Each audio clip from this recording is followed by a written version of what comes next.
Welcome to Wired to Run, the ADHD-fueled running podcast where our shoes hit the pavement and the dopamine hits just right.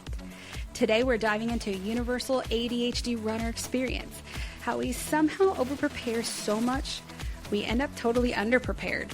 We're talking 37 tabs open in our brain about carb loading, but zero carbs in our fridge. I've been there.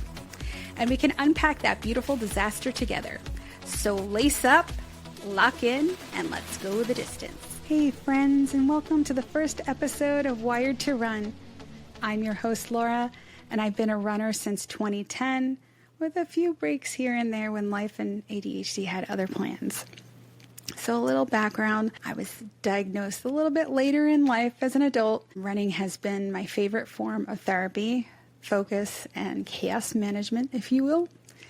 And joining me tonight is my guest co-host and very, very patient husband, Will. Hello, everyone.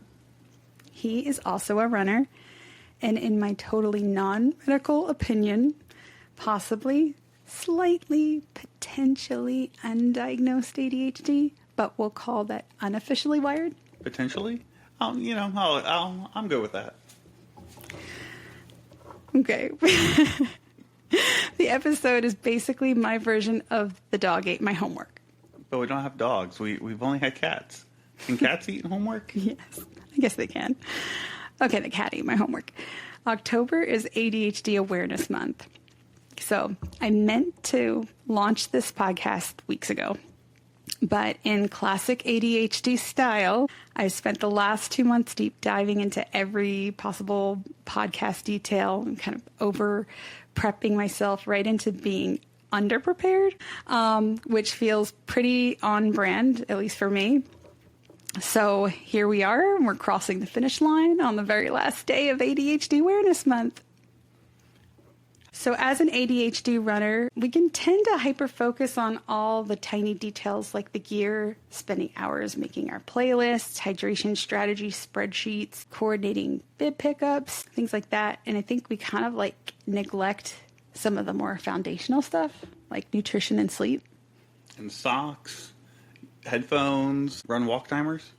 Oh, that's a good one. My Gym Boss walk timer. Yep, I've forgotten that too.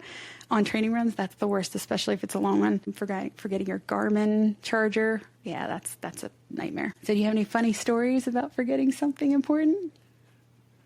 Probably on my last training run, I forgot the run-walk timer, which is really bad. So everything became like a fartlek. I just kind of looked at a post or a thing in the distance and just ran to it. And then after that, I just found another thing and walked and just continued over and over. But yeah, it would have been a lot easier with the run-walk timer.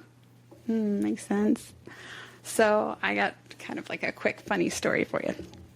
So there I was with my perfectly color-coordinated race day plan, 4 playlists, my 3 hydration strategies, and no bib. Like, none whatsoever. And I looked at him like, where did my bib go? And I'm standing outside of Epcot, waiting in line to get inside the corrals. And I'm like, okay, what do I do? Oh my gosh. And I'm panicking. I'm thinking, okay, it's still early. I guess it's back at the hotel. I don't remember. I thought I normally pin it on my shirt. So I thought, well, I'm going to run back to the hotel. So I get in the car, drive back, run into the hotel room, and I don't think you and the little one didn't even know, right? No, not at all. We were sleeping.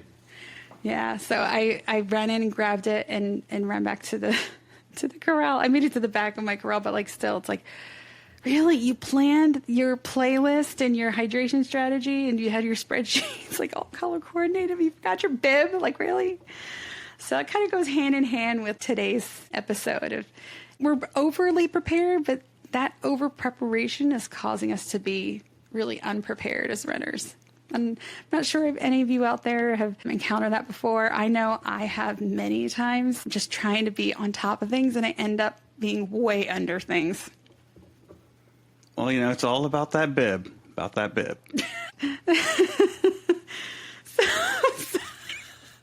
So speaking of playlists, what goes into your playlist, Will? She's losing it. Oh my goodness. So what goes into your playlist? He's cracking up, folks. You can't see this, but he's in the giggle loop. He's cracking up. I think him singing All About That Bib he made himself crack up. Yeah, I think so too. But honestly, when it comes to playlist, I think it really depends on how long the race is. Usually for me, and this may be a very ADHD type of thing, but I've got like the first hour and a half, I have like a loop of about 8 songs. It's like a 30-minute loop that plays for an hour and a half that just kind of pumps me up. And then after that, I kind of go more mellow. How about you? Perseveration. I think Rod Stewart said it best. Oh my gosh. I don't think I could play the same song over and over again. That would probably make me nuts. Although I do have like my favorite songs on my playlist. I think everything for me has to be relatively high energy. I like EDM, and I was reading a study actually recently that a lot of folks with ADHD or neurospicy folks, they like EDM because of the repetition. It's kind of expected and it's super high energy, and they're looking for the dopamine hits from like the excitement of EDM. So I don't know if it's true or not, but I just thought it was interesting because I have a big circle of ADHD runner friends that actually like EDM. So anyway. Now, is there a song that you tend to play before each race that kind of pumps you up and gets you in the mood to run? There's a lot of them. I can't even call out one right now. I'll have to think about that. Maybe another episode. I'll have to think about a particular song. But I like a lot of the EDM like DJs and stuff like that are really big. Like Deadmau5 and I like Bob Moses, as you know, and Elderbrook and things like that. It just get me going and everything. So, but I've got a lot of Kesky and things like that. So, but I like rock too. I love indie rock too. So, but it's kind of like non-standard type music, like the typical pop rock stuff that people listen to. There's a Little Image song called Kill the Ghost that I love. I play that and I run my all-outs really hard at the end of, my training runs. So things like that. That's usually on my playlist. And it's very vast because there's a plethora of music on there. No, very cool. That's really cool. With different people, they've got different types of music that they run to, and I know for me it's usually like really like hard rock type stuff, and then in the middle, I kind of go back, more soft country, and then at the end I go back to the hard stuff, and it motivates me, but to each their own. That's true. As a married couple, we couldn't be more opposite in our type of music that we like. This is very true. The one thing we can agree on is we both like hip hop on our playlists, and we do listen to some hip hop. Anyway, the ADHD over prep cycle. So let's talk a little bit about that. So you make 4 different race checklists, and I know you're a checklist guy, but can't find any of them on race morning. That's you, buddy. Yeah. That's very true. I try to make lists. I try to lay everything out. Correctly. Bib, shirt, socks, running shorts, all that. But yeah, it seems like every morning, race morning, there's always something that kind of gets forgotten about, and you have to search and look for it. But that's part of the fun of race day. It's true. It's not predictable. It makes it more exciting. You deep dive into shoe chemistry the night before your race instead of carb loading. That's something our kiddo would do. That's our teenager would. He's a science kid. Yeah, I'm never gonna forget carb loading. That's like that's the whole point of running races is the carb load. They say it's all about the medal, but no, it's all about the carb loading. Carb loading is the reason to run a race. Well, I love the medal. I beg to differ there, but the carb loading is fun too. Pasta night. Never-ending pasta balls.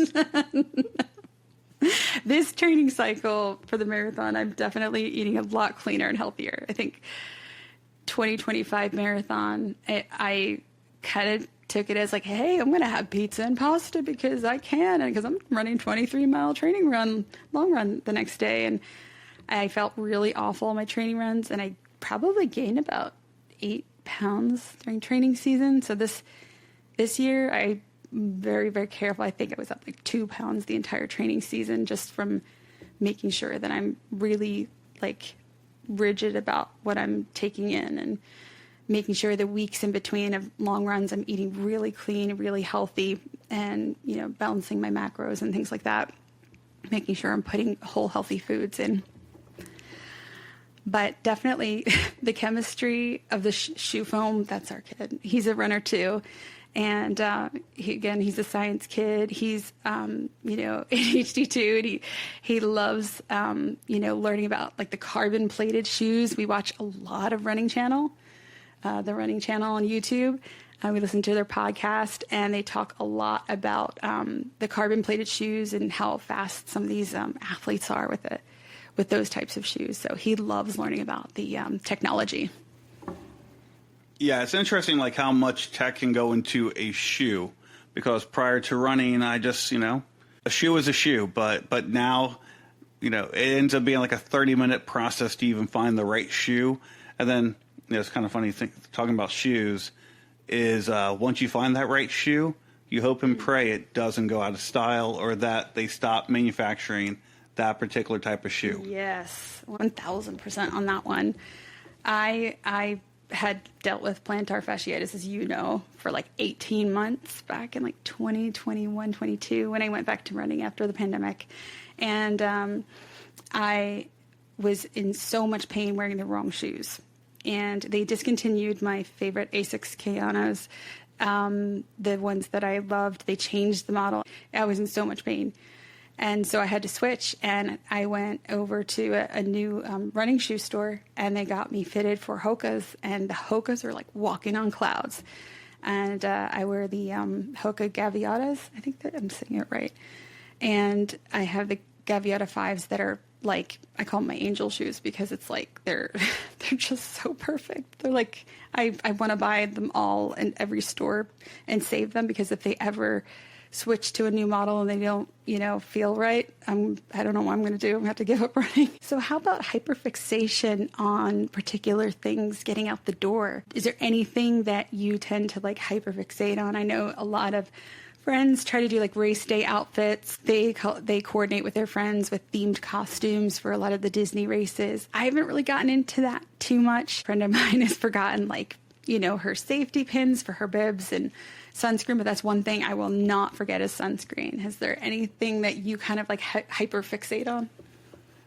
Not so much hyperfixate. I always try to make sure that I've got my blender bottle with me. I know that you think that's like the weirdest thing, but it's kind of like my safety net. Like, I'm not a big water on my back type of person. I like the blender bottle. I can just hold it.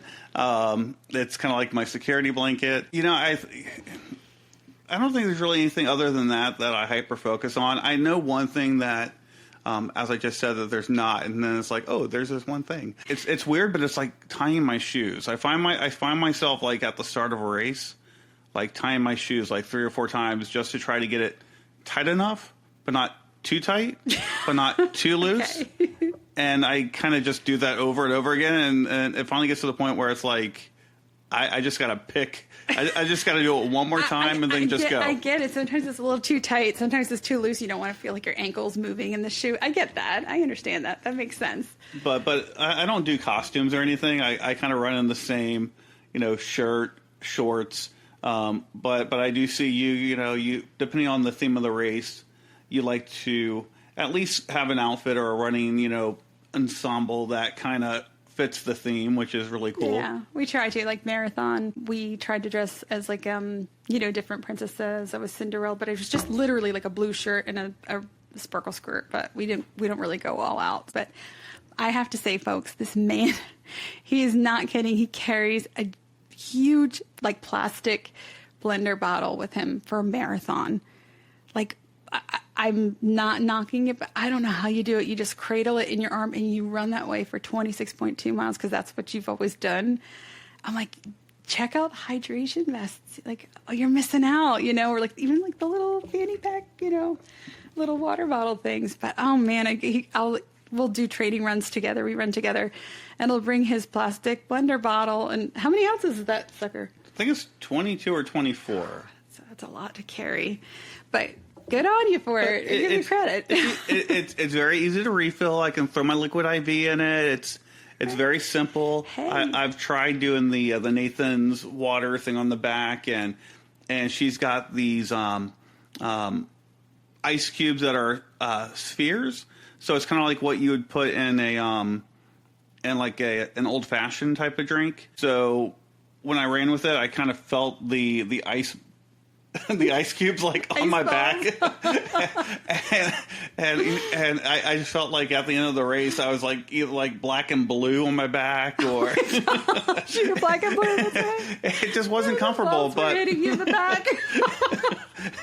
it just wasn't comfortable. But but I know you use it. Your friends use those thing. So I guess after a while you just get used to my running bestie Hallie, she said don't put ice cubes in your hydration vest. When I had never had a hydration vest until I started training for my first marathon, and she said get these round giant like silicone ice cube trays and just freeze those because they're round. They'll kind of like roll around and they won't like stab you in the back with like the sharp edges of an ice cube. And I don't feel it at all. But my poor husband had bruises on his back when he came home from his run. Oh, I felt so bad for you. Yeah, definitely something to train in. I think when I ran the race with it, it might have been one of my marathons. I've only done 2 of those, but I think that don't try anything new on race day. Yeah, I tried something new on race day, and it was nice for the hydration, but not so good for the back. Yeah. Oh, my goodness. I think I kind of hyperfixate on fuel sometimes. Help me understand a little bit more about what you mean by how you hyperfixate on fuel. Are there any particular fuels that you like? Or Well, I kind of have plans, plans A through Z with, like, my fuels that you kind of, like, you make fun of me for. well, it's cute, with it being Halloween, it's kind of cute. You've got this bin that you got at one of the like Target or Walmart type of thing, and you've got like all these different fuels. It's like when you and your friend goes and run, you like open up the trunk, and it's kind of like trunk or treating. For those that know what that is, So she like opens up the trunk, and she's got like all these different fuels and it's almost like trick or treating or trunk or treating for runners. It's incredible. Well, I think I do hyperfixate on that, I think, because I'm so nervous that like one fuel's not going to work that day for my stomach, and what works like one run didn't work for another. And that's like the risk you take, is that like some days are just not good. I was doing like the home style like Rice Krispie treats last year for training. This year it's not working for me. And it also has like Band-Aids and like Tiger Balm and all the essentials. Yeah, exactly. And I think it's my little safety net, and I know my running bestie appreciates it because there was a day where she ran out of fuel and she needed some Nerds gummy clusters. That's like a really big helper. And my younger child loves the Mickey Disney like little gummies snacks. Those are great fuel. That works out really well. So I know we were talking earlier. You were saying that you really like the freeze-dried Skittles as well. Is that still something that you're taking now too? Yeah, that's a winner for me. I think that's probably my top fuel next to like Coca-Cola. So I always have those little bottles. That's like my little igloo, my big igloo cooler that you always make fun of me for having. Yeah, not only does she have all these different fuels, but she's got this cooler that she's got her Cokes in, some other drinks. But I will say, especially on like the longer runs, Coke is really good because, especially if it depends on how your stomach is. For me, if I'm running with it, I want to defizz it, kind of make it flat so I don't have any tummy troubles. It's like almost like pure sugar, and your body can just grab that in a heartbeat. So it's a great way to get that caffeine fix. That's so true. I love it. It's literally my favorite way to get, that glycogen in there as fast as you can. And when my muscles are seizing and I'm really struggling, I down that little bottle of Coke, and that works. That and the Skittles. I use the freeze-dried Skittles on almost every run, longer than I would say 8, maybe 10 miles. And I think that the freeze-dried Skittles work the best because you don't really have to chew them. They kind of like melt as you consume them. So I can't like run and breathe and chew at the same time. And breathing's kind of important when you're running. You know, you kind of got to get that airflow to keep running. Your muscles need the oxygen. Yeah, I can't. I like anything I have to really chew, like a Starburst or like, you know, even like gummy bears. I used to do like gummy bears. I can't chew, like if I'm chewing them, I'm trying to breathe and I'm like really struggling and I'm running like a run interval. I'd rather have something that's easy to like chew. So that the freeze-dried Skittles are like amazing. You don't have to really chew them. They dissolve really quickly. So. No, I get that. I know, like for me, Stinger has these chews that one's like margarita flavor, one's some other flavor, but it's like the same thing. It's very easy to chew and swallow. I used to really love the honey Stingers, delicious. But I'll pack 5 for a run, and I'll eat 3 before I even start because they're like so good. So by the time I get to the late miles, I'm like, I have nothing to fuel with. And then they're sticky. And when you're running, there's not really a lot of places to wash your hands. True. Speaking of, on your runs, do you carry sanitizer with you? Because I know I do. Yeah, I have like a tiny little bottle of sanitizer, but sanitizer is really tough. Like, my friend Anna and I, you know, like she says the same thing. Like wipes are so much better, you know, like little alcohol wipes are just like little wet ones or something like that. Because if it's something sticky like a gel, sanitizer is not going to get that gel off. Or at least maybe if your gel works for you, awesome. But like I've tried some gels in the past. I'm not a gel person, but it is sticky, you know. Or I've tried like the liquid, I don't forget what they're called, but they're supposed to be gel, but they're like watery. One of those burst in the vest, and I went to clean it up, and it was so sticky that you can't put sanitizer on that thing. So one thing I was going to share with you about is hydration options. So say you pack 6 hydration options. I'm a strict hydration girl. Like I love my liquid IV. I drink the Firecracker and the Orange Creamsicle. Those are my 2 favorite. Of course, they're seasonal, so they're hard to find in the wintertime. So you pack 6 hydration options, but forget to actually drink water. Do you have any funny stories about that? You know, not so much for that, but you know, because again, like you, I bring my liquid IV, and that's why I have my blender bottle, which I swear by. But like for me, I'll say like when I'm in a race, usually I'll probably Gatorade or whatever sports drink they have way too much. And then by the end of the race, I have to start drinking water.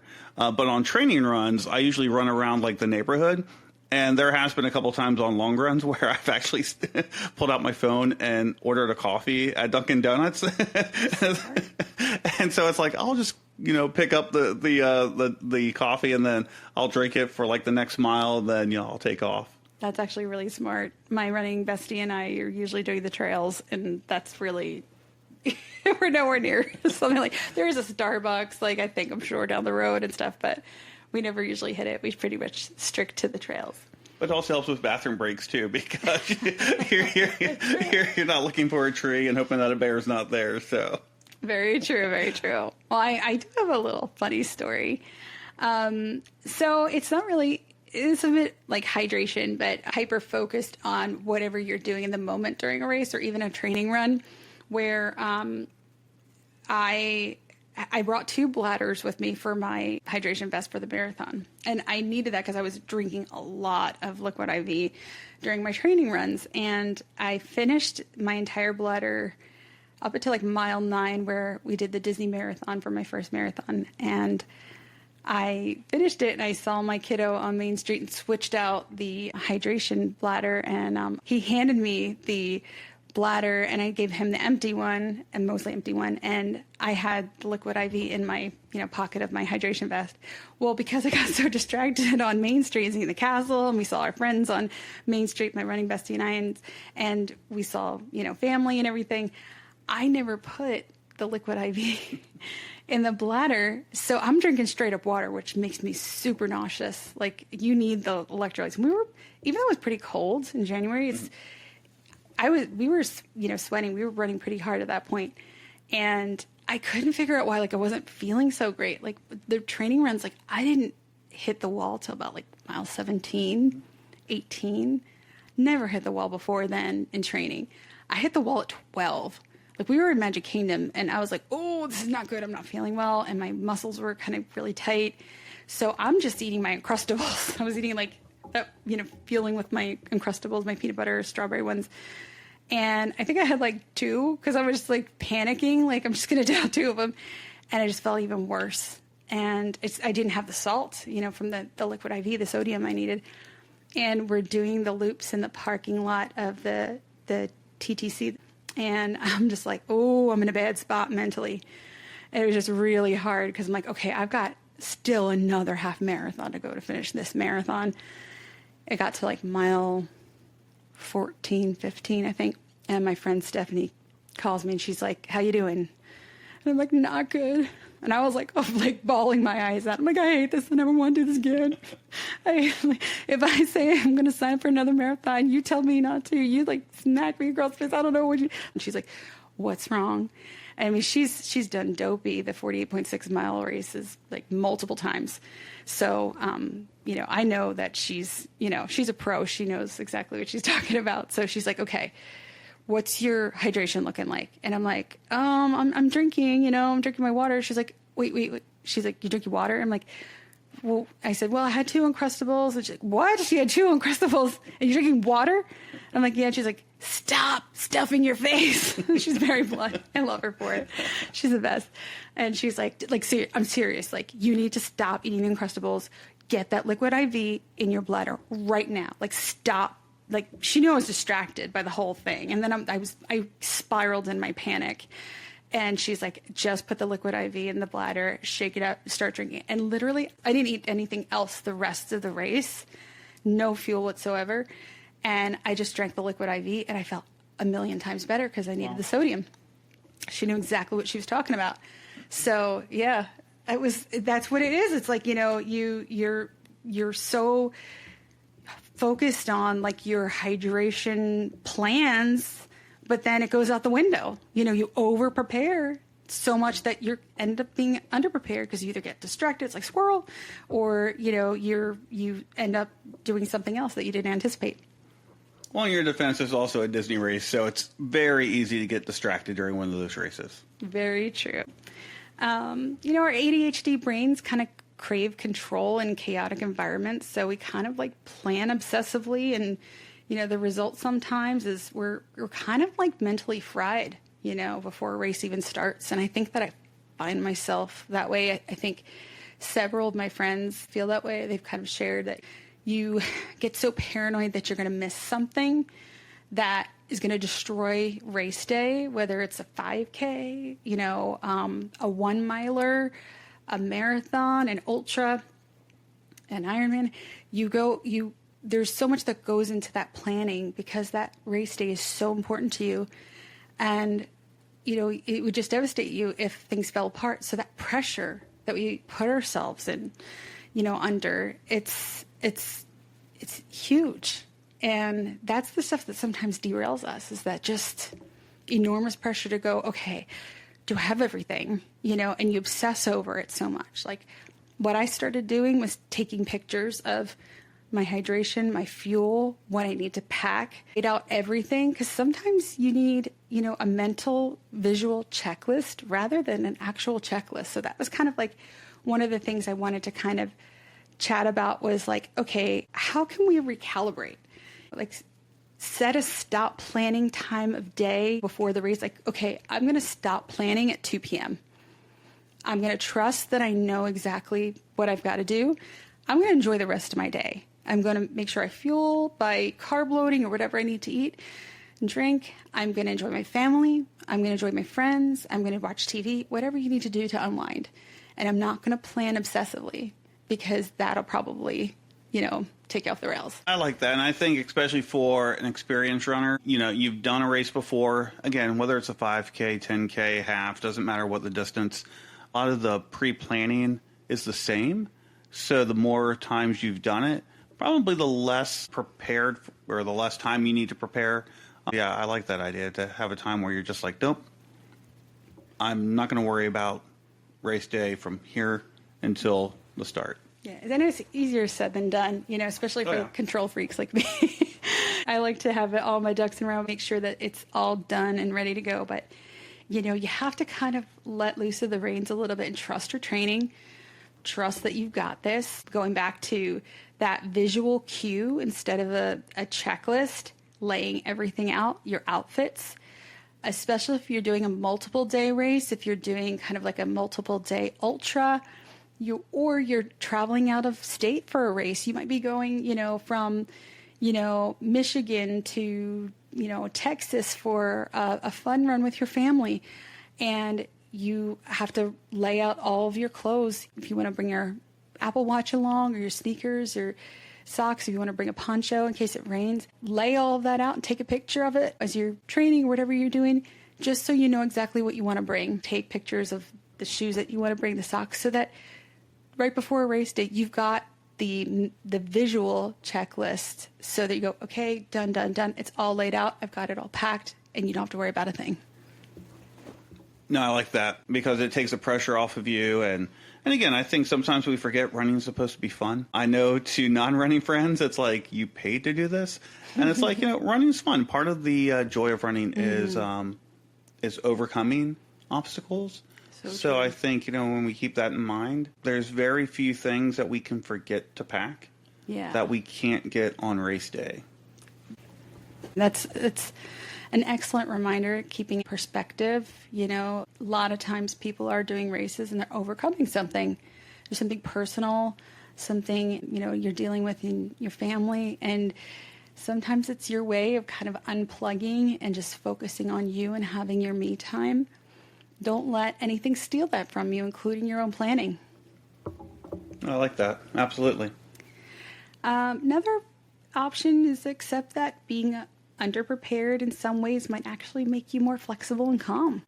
Yeah. I mean, if you think about it, every race that any of us ever do, I mean, even training runs, we all run into something that's going to be unexpected, whether it's traffic, whether it's weather. There's always going to be something that's going to happen. So I think when we just kind of let it go and just enjoy the moment.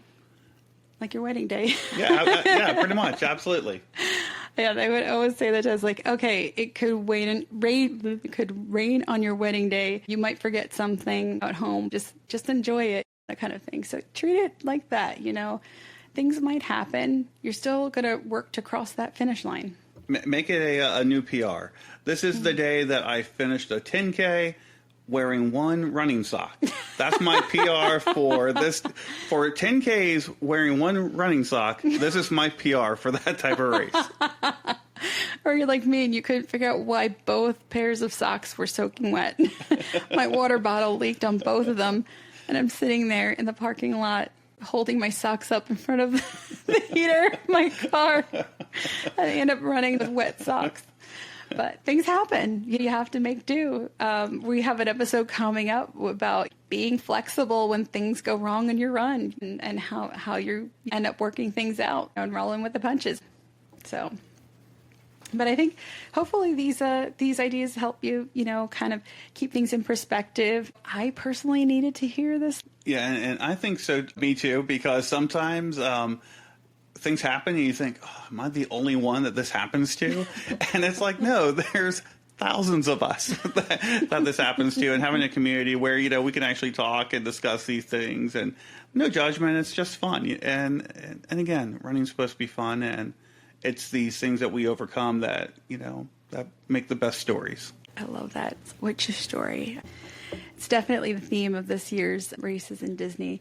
And, hashtag. Hashtag, what's your story? My husband just made a hashtag gesture. What year was that? I don't know. Throwback to but it was on 2014, 2015, something like that. It could be earlier than that, but who knows? But anyway, it's something that I think we all as runners need to keep in perspective and things like that. Just and just enjoy the ride. So Hopefully this was helpful for you, and hopefully you enjoyed the podcast today. Just a little disclaimer, friends, that I'm not a doctor, a counselor, or a therapist. I'm just a runner with ADHD, sharing some good, the messy, and the miles in between. So whatever you do, don't take anything here as medical advice. Just think of it more as like a friendly chatter and banter from your running buddy who might kind of overthink her fueling strategy a little too much. And, I just want to thank you so much for tuning in to this episode, our first episode of Wired to Run. I hope you enjoyed your attention diverted in the best way conversation with my husband and I, and maybe even found it a little motivational for your next run. Hopefully these tips can help. But I'd love to hear what you thought of today's episode. And if you want to snag a Wired to Run decal for your water bottle or training journal, just shoot me an email at laceup@wiredtorun.com. Your feedback and support mean the world to me. It keeps us running and laughing and exploring this journey together. Until next time, lace up, lock in, and let's hit the pavement. Have a good one, guys.